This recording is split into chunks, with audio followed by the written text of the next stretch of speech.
4, we need to taxi with Victor. Taxi the Echo River 2. Here it goes. That clock is ticking. Okay, you're the aircraft.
Welcome back, DCS Hacks fans. It's Cabi 599 back in my squeaky chair. I don't know if you can hear it. Sorry for the delay on the Chapter 4 video. I had a little issue with the update of DCS, recent update, which took me a couple days to sort out and figure out a workaround. So let's get into it. Chapter 4, here's what we're going to cover. A little bit of new terminology, wing work, close trail, and extended trail. New terminology. Right. The term knock it off and terminate can be used interchangeably, basically to let the other player that's in the formation know that the maneuvering needs to be stopped or is being stopped. Okay, either the wingman or the leader can call knock it off or terminate at any time, specifically during the maneuvers, and especially if there's any safety issues, you can call a knock it off. All right. If you hear me talk about walking the throttles, that for a 2-engine jet, that means that you are moving the throttles either forward, increasing the throttles, or decreasing the throttles one throttle at a time, so that it's sort of like walking your feet forward or backward. That's how you can make some small incremental changes with the throttles and the power settings. Okay. If you hear me say the term slab, that is the horizontal stabilizer of the F5 or the T-38. Okay, it is a full moving horizontal stabilizer. That's how come it can fly supersonic. You have to have a slab, a full moving tail, in order to be able to go supersonic. All right. Wingman consideration. That's really for the leader as far as being considerate to the wingman. In other words, trying to, whenever possible, if ever possible, trying to keep the wingman from having to look into the sun while you're maneuvering, or even on the ground, say you're taxiing, trying to keep the wingman on the upwind side of the taxiway so he's not sucking in and breathing all your exhaust fumes. That's wingman's consideration. PIO, if I call that out, it's pilot-induced oscillations. That's essentially when the wingman is pulsing the stick. Oftentimes it's because you've got a death grip on the stick. So don't do that, all right? So let's take a look at wing work. What is wing work? Well, it's a way to warm up your wingman. It is the art of trying to stay in that fingertip position while lead maneuvers his or her aircraft. It is a skill issue, so you have to learn to develop this skill. Initially you start off with low bank settings of around 30 to 45 degrees, upwards of 60 degrees. But as your skill improves, the lead could take you all the way up to 90 degrees of bank. Okay, you got to make those 3D corrections like we talked about back in chapter 2. Work the stack first, the vertical, then the line forward and aft, and then lateral spacing while the leader is maneuvering.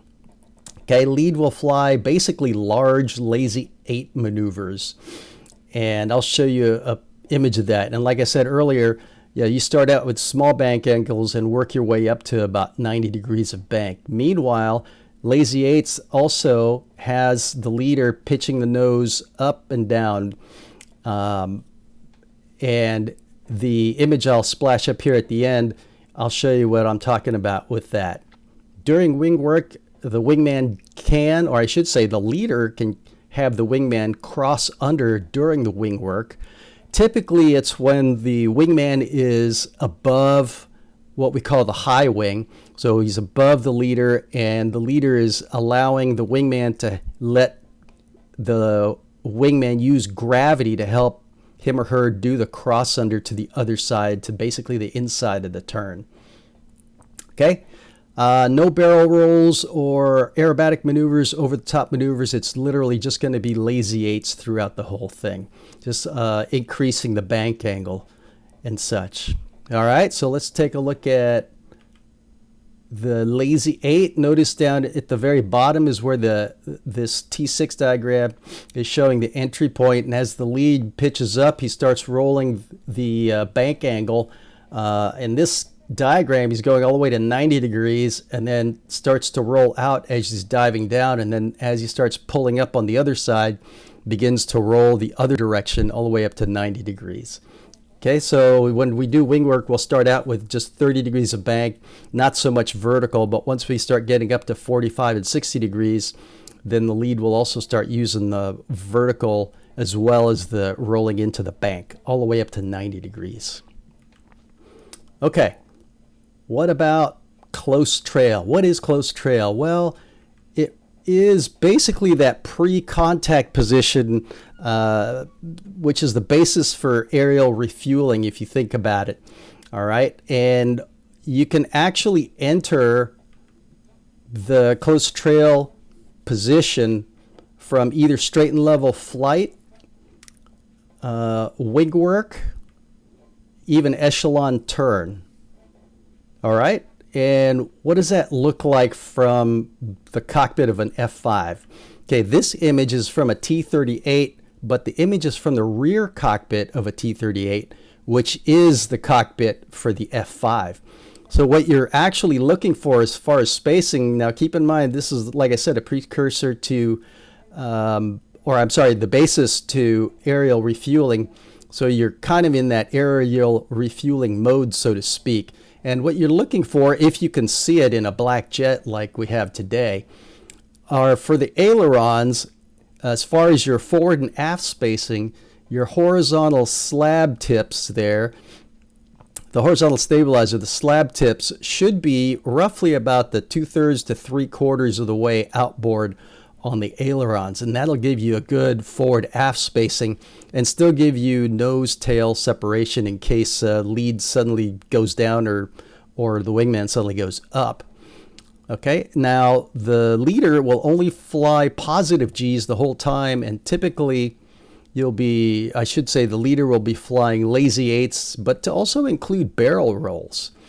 So you're going to try to keep this visual during close trail. Like I said, lead will do lazy eights and can do barrel rolls, but no aerobatics or over-the-top maneuvers like loops and the such. We reserve that for extended trail.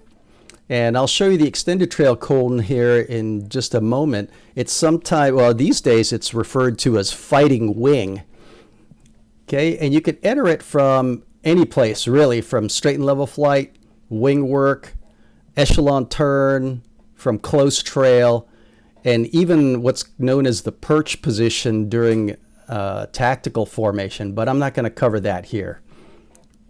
It is the precursor to aerial gunnery or basic fighter maneuvers, also known as aerial combat maneuvering. Here's the cone. It is a 30 to 45 degree cone and 500 to 1,500 feet aft of the leader. The wingman needs to stay away from the center section of that cone because that's where the jet wash and the turbulence, the wake turbulence for the wings is basically going. And the wingman can maneuver anywhere in that white area between 500 and 1,500 feet. 500 feet, you can still easily make out the aircraft. Once you get to the 1,500 foot point, though, especially in DCS, it's really difficult to tell what the aspect of the lead aircraft is. Now, the wingman could do any kind of maneuvering, rolls, barrel rolls, whatever he wants, as long as he's in that cone.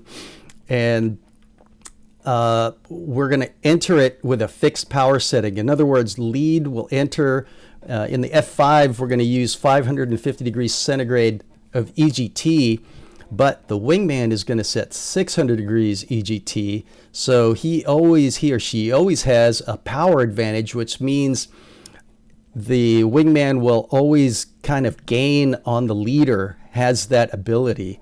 All right, which gives, this exercise is really all about maneuvering for the wingman such that the wingman is using lead, lag, and pure pursuit curves in order to control the distance and keep the distance, make distance, or close the distance.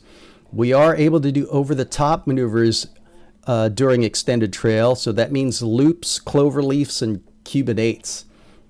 Now, the idea of the exercise, as far as the lead is concerned, is not to try to shake the wingman off his tail. Really, the leader is trying to do some smooth maneuvering to let the wingman exercise the lead, lag, and pure pursuit curves in order to control the distance. You might ask, what the hell is a cloverleaf? This is a cloverleaf. If you look in the lower left-hand corner, there's the entry point. It's basically an over-the-top maneuver like a loop. So as the lead pulls up, once about 45 degrees nose high, he's going to start rolling. In this case, in the diagram, the lead aircraft is going to start rolling to the left such that the ground track is now perpendicular to the entry ground track, and then complete that part of the loop. And then the second leaf is going to do the same thing, 45 degrees nose high, start rolling to the left, perpendicular, and complete that leaf of the loop. If you do that for all 4 leaves, you theoretically end up at the entry point. However, each one of those leaves is a energy depleting maneuver unless you go into afterburner. All right. And so in so doing, every leaf you end up lower and lower in the area, and you could blow out the bottom. So realistically, during extended trail exercises, we only do 1, maybe 2 leaves. What about a cubit 8? For those of you who don't know what it looks like this. You start at the bottom in the middle there, and you basically pull up into a 3/4 loop and then roll right side up, and then complete the second part of the 8, 3/4 loop again, roll right side up, which completes the lazy 8. You can do both leaves of the 8 or just a single one during extended trail. Okay, so those are the over-the-top maneuvers that we're going to see in the demo video. A disclaimer for the demo video, which is coming up next, is we're going to start out with wing work, and I cut off about the first third of the wing work because it was just the low bank angles, 30 to 45 degrees. So really we're starting out right at the 45 to 60 degrees of bank during this wing working exercise.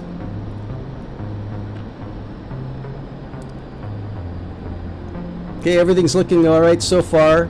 Starting to fall back a little bit. Just walk the throttles forward a little, and that should bring you forward. Spacing is okay. You can see Garf is not doing too bad. At times he might do a little bit of a PIO. Some people like to add 1 or 2 clicks of up trim, because essentially that's what the leader is doing, is just using a constant G basically, and climbing and diving while rolling back and forth. Okay, this looks pretty good. Lateral spacing's not too bad, slightly loose. There we go, that's looking better. A little stack high.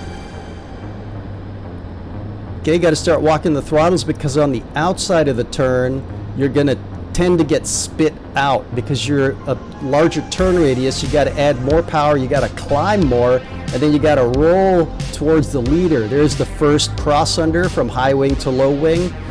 Reduce the power briefly, then feed it back in so that you can cross the distance. Use gravity to help you make that cross under to the other wing.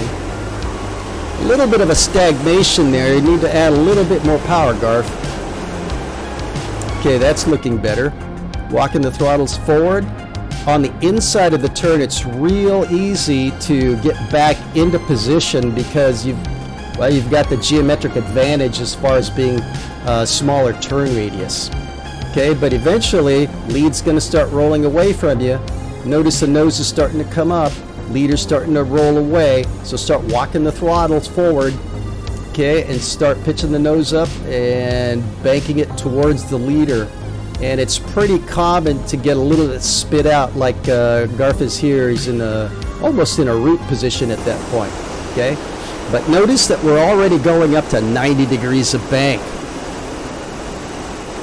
That takes some work to be able to do this, and once you've tried this a few times, you'll have a better appreciation for these flight demonstration teams that make close formation flying look really easy, because it is not.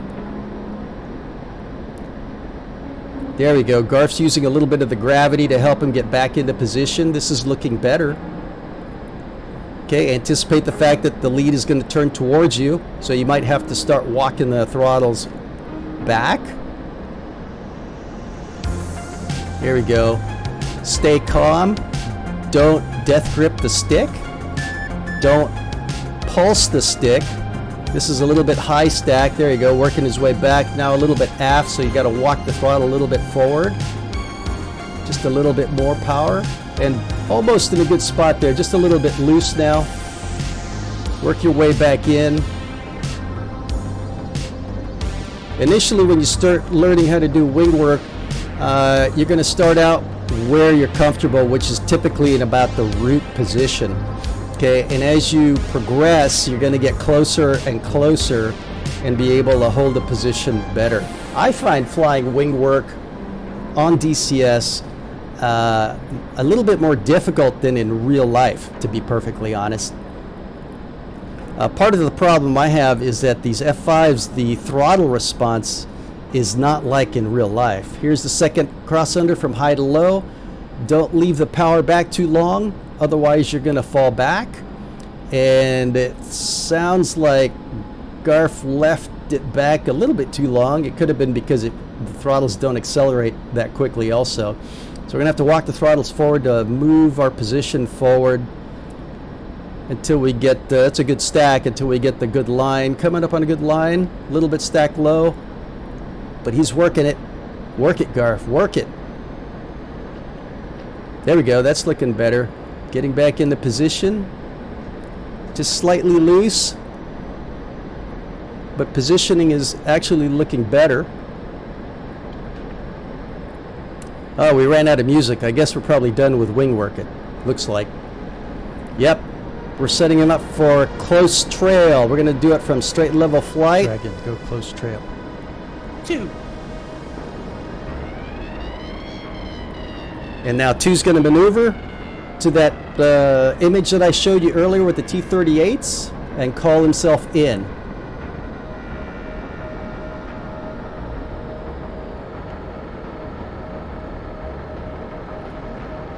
Two's in. And now lead will start maneuvering. And it's basically just lazy 8 maneuvering, kind of like in wing work. And letting Garf play with staying in position a little bit low here. Keep in mind that when you're doing close trail, the wingman is always on the outside of the turn. So you're constantly having to add power and trying to find that perfect power setting. A little bit of a lateral PIO this time with the ailerons, but he's working it. He's working his way back in. There we go. This is looking better. Just a little bit low, but not too bad spacing wise. A little bit lower now, so he just needs to pull up a little bit harder. And because he's on the outside of the turn, the farther away you get from the leader, the more abrupt and the larger the control inputs have to be in order to get back into position.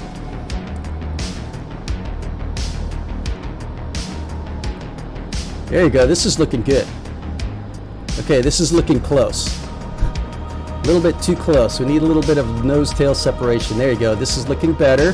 That's looking good there. That's the image you want to see.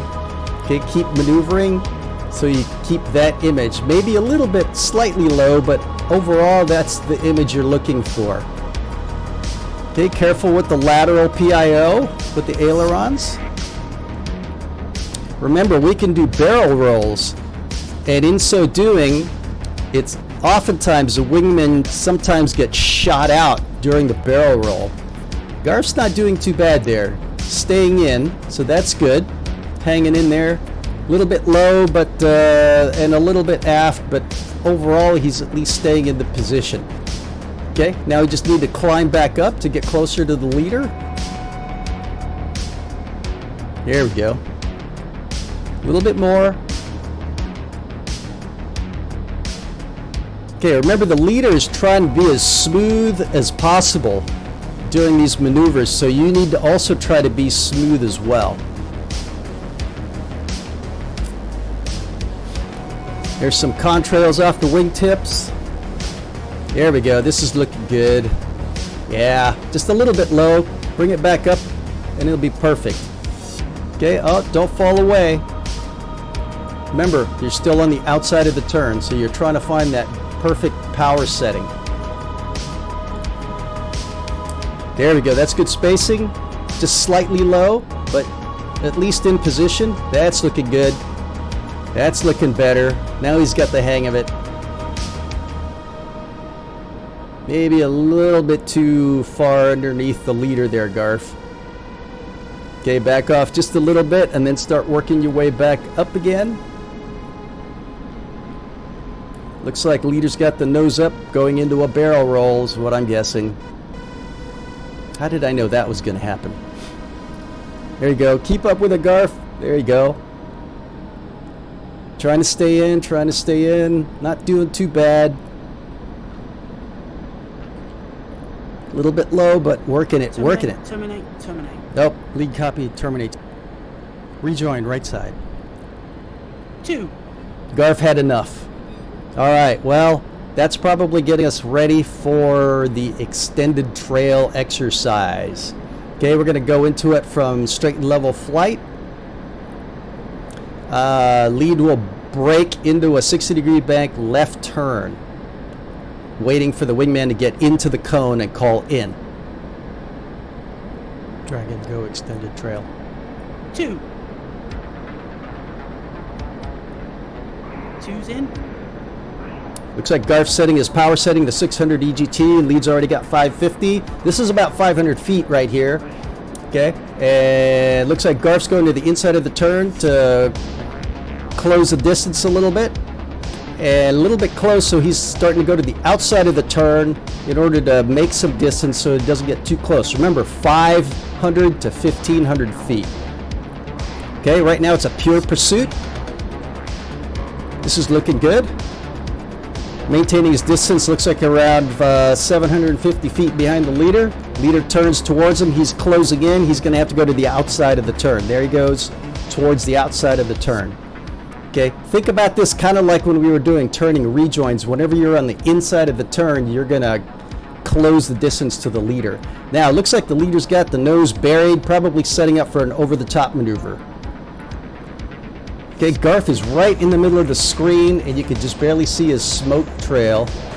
Okay, nose is buried on the leader. He's setting up for an over-the-top maneuver right here. Okay, once he's got the airspeed, nose is coming up.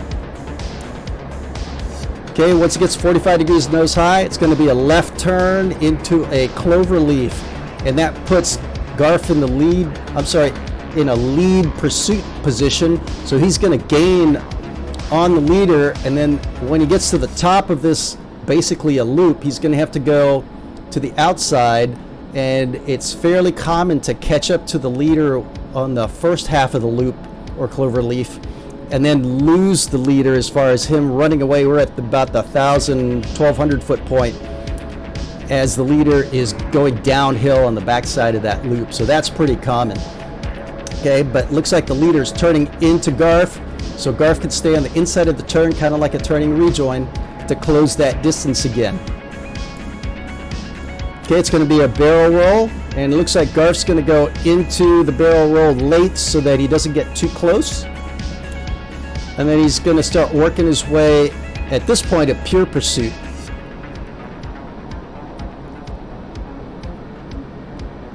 Working it. Leader's going high and to the left, probably another barrel roll. Okay, Garf's got closure on him, lead pursuit during the barrel roll. And he's going to delay his barrel roll so he doesn't get too close, because right now he's at the 500 foot point. He's on the outside of the turn, and then he's going to work his way into a pure pursuit so he doesn't get too close. Looks like he's working his way towards about 1,000 feet now. Okay, lead's going high and probably rolling to the right is my guess. Okay, that puts Garf in the inside of the turn, so he's going to have to choose to overshoot slightly to the outside in order not to get too close.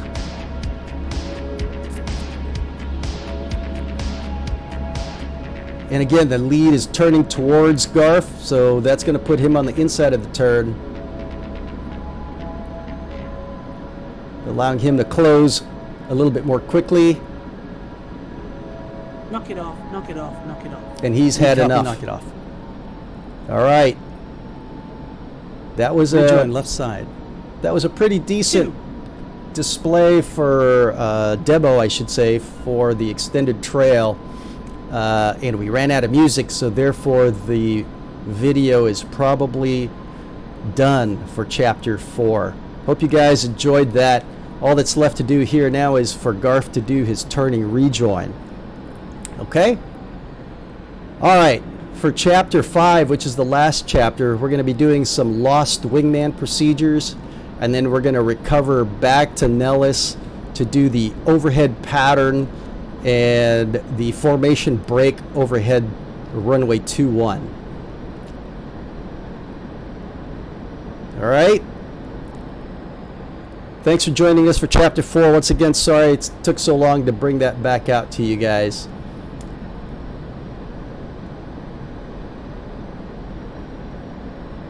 Stagnating. Right, so don't forget to mash that like button and subscribe to Garth's DCS Hacks. Until next time.